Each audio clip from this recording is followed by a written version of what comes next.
മുഖ്യമന്ത്രി ഞങ്ങൾ നിയമസഭയിൽ നിന്ന് ഇറങ്ങിപ്പോയതിനു ശേഷം നടത്തിയ പ്രസംഗത്തിൽ വളരെ മോശമായ ഒരു അഭിപ്രായ പ്രകടനം നടത്തി.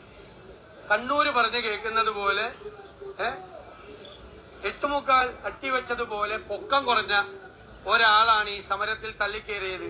അയാൾക്ക് ഒരു ആരോഗ്യമില്ല, അസംബ്ലിയുടെ പ്രിവിലേജ് ഉപയോഗിച്ചുകൊണ്ടാണ് അത് ചെയ്തത്.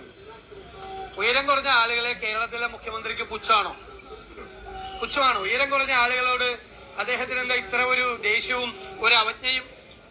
ഇത് ബോഡി ഷെയ്മിംഗ് ആണ്. പൊളിറ്റിക്കലി ഇൻകറക്റ്റ് ആയിട്ടുള്ള ഒരു വാചകമാണ് അദ്ദേഹം പറഞ്ഞിരിക്കുന്നത്. ഞാൻ സ്പീക്കർക്ക് കത്ത് കൊടുക്കുകയാണ്. ഒന്നുകിൽ മുഖ്യമന്ത്രി പിൻവലിക്കണം, അല്ലെങ്കിൽ സഭാരേഖകളിൽ നിന്ന് നീക്കം ചെയ്യണം. മുഖ്യമന്ത്രി അത് പിൻവലിച്ച് മാപ്പ് പറയണമെന്നാണ് എന്റെ അഭ്യർത്ഥന. ഇത് CPM പല പ്രാവശ്യമായിട്ട് ആവർത്തിച്ചുകൊണ്ടിരിക്കുക. ഇതിനു മുമ്പ് മന്ത്രി വാസവൻ ഇതുപോലെ ഒരു പരാമർശം നടത്തി. അമിതാഭ് ബച്ചനെ പോലെ ഇരുന്ന കോൺഗ്രസ് ഇപ്പൊ ഇന്ദ്രൻസിനെ പോലെ ആയി എന്നൊരു പരാമർശം. ഇന്ദ്രൻസ് എന്താ മോശക്കാരനാണ്? ഞങ്ങൾക്കെല്ലാം ഇഷ്ടമാണ് ഇന്ദ്രൻസ്. അദ്ദേഹം നല്ല നടനാണ്, മികച്ച നടനാണ്. അപ്പൊ പുച്ഛമാണ് അവർക്ക്. അന്ന് വാസവൻ അത് പിൻവലിച്ചു മാപ്പ് പറഞ്ഞു. ഞാനൊന്ന് ബോധ്യപ്പെടുത്തി. ഇപ്പൊ മുഖ്യമന്ത്രി തന്നെ ഉയരക്കുറവിനെ അധിക്ഷേപിച്ച് സംസാരിക്കാൻ സുപ്രീം കോടതി വിധി വരെയുണ്ട്. പൊളിറ്റിക്കലി ഇൻകറക്റ്റ് ആയിട്ടുള്ള വാചകമാണ്, ബോഡി ഷെയ്മിംഗ് ആണ്. അംഗങ്ങൾ വന്ന് വാച്ചൻ വാർഡിനെ ആക്രമിക്കുന്ന നിലകൊണ്ടു. സർ, ഞാനിവിടെ ഇരുന്ന് കാണുകയാണ്. ഒരു വാച്ചൻ വാർഡായാലും മനുഷ്യനാണല്ലോ, വല്ലാത്ത പ്രഷർ അവരുടെ മേലെ വരികയാണ്. ഇവരെല്ലാരും കൂടി പിടിച്ച് വലിക്കുകയാണ്, 3-4 MLA മാര് കൂടി. അപ്പോ ഒരാള് മെല്ലെ ഒരു വലിയ ക്ഷീണഭാവം ഞാൻ കാണുകയാണ്. ഇതെല്ലാം ഞാനിവിടെ ഇരുന്നു കൊണ്ട് കാണുകയാണ്.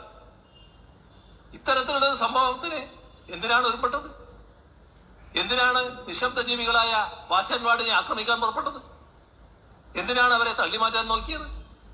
അവിടെ അവരുടെ കൂട്ടത്തിലുള്ള സ്ത്രീ വനിതാ വാച്ചൻ വാർഡിന് നേരെ തള്ളുന്ന കാഴ്ച കണ്ടല്ലോ. സർ, ഇതെല്ലാം കണ്ടതല്ലേ? സർ, സാധാരണ നിലക്ക് എന്റെ നാട്ടിലൊരു വർത്തമാനമുണ്ട്, 8 അട്ടി വെച്ച പോലെ. അത്രയും ഉയരം മാത്രമുള്ള ഒരാളാണ് ഇവിടെ വലിയ തോതിൽ പോയിട്ട് ആക്രമിക്കാൻ പുറപ്പെടുന്നത്. സ്വന്തം ശരീരശേഷി കൊണ്ടല്ലത്. സ്വന്തം ശരീരശേഷി അതിനൊന്നും പറ്റുന്നല്ല എന്ന് കാണുമ്പോൾ എല്ലാവർക്കും അറിയാം. പക്ഷേ നിയമസഭയുടെ പരിരക്ഷ വെച്ചുകൊണ്ട് വാച്ചൻ വാർഡിനെ ആക്രമിക്കാൻ പോവുകയാണ്. അതും വനിതാ വാച്ചൻ വാർഡിനെ അടക്കം ആക്രമിക്കാൻ തയ്യാറാകുന്ന നില സ്വീകരിക്കുകയാണ്. 8 അടി വെച്ചതുപോലെ എന്ന പിണറായിയുടെ ബോഡി ഷെയ്മിംഗ് പരാമർശത്തിനെതിരെ പോലീസിൽ പരാതി നൽകിയ യൂത്ത് ലീഗ് നിയമസഭയിൽ ഒരു പ്രതിപക്ഷ MLAയുടെ ഉയരക്കുറവിനെ പരിഹസിച്ച് മുഖ്യമന്ത്രി പിണറായി വിജയൻ നടത്തിയ പരാമർശത്തിനെതിരെ പരാതി നൽകിയ യൂത്ത് ലീഗ് പെരിന്തൽമണ്ണ മണ്ഡലം കമ്മിറ്റിയാണ് പെരിന്തൽമണ്ണ പോലീസിൽ പരാതി നൽകിയത്. പ്രവർത്തകരുടെ നേതൃത്വത്തിൽ നഗരത്തിൽ പ്രതിഷേധ പ്രകടനവും നടത്തി. പ്രതിപക്ഷാംഗത്തിൻ്റെ ഉയരക്കുറവിനാണ് 8 അടി വെച്ചതുപോലെ എന്ന് മുഖ്യമന്ത്രി പരിഹസിച്ചത്.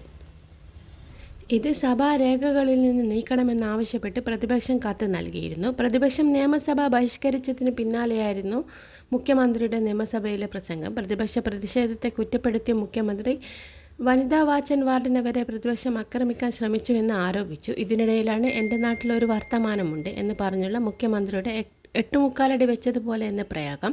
നിയമസഭയിലെ വാച്ചൻ വാർഡ് ജീവനക്കാരുമായി വാക്കേറ്റത്തിൽ ഏർപ്പെട്ടതായി ആരോപിക്കപ്പെടുന്ന ഒരു പ്രതിപക്ഷ MLA പരാമർശിക്കുന്നതിനിടെയാണ് സംഭവം. പ്രതിപക്ഷത്തെ കളിയാക്കാനായി പേര് പറയാതെ 8 അട്ടി വെച്ച പോലെ ഒരാൾ എന്ന പ്രയോഗമാണ് മുഖ്യമന്ത്രി നടത്തിയത്. പിന്നാലെ ഡെസ്കിലടിച്ച് പ്രതിപക്ഷം പ്രതികരിച്ചിരുന്നു. മുഖ്യമന്ത്രിയുടെ വാക്കുകൾ ഉയരക്കുറവിനെ പരിഹസിച്ചതാണെന്ന് പ്രതിപക്ഷ ആക്ഷേപം.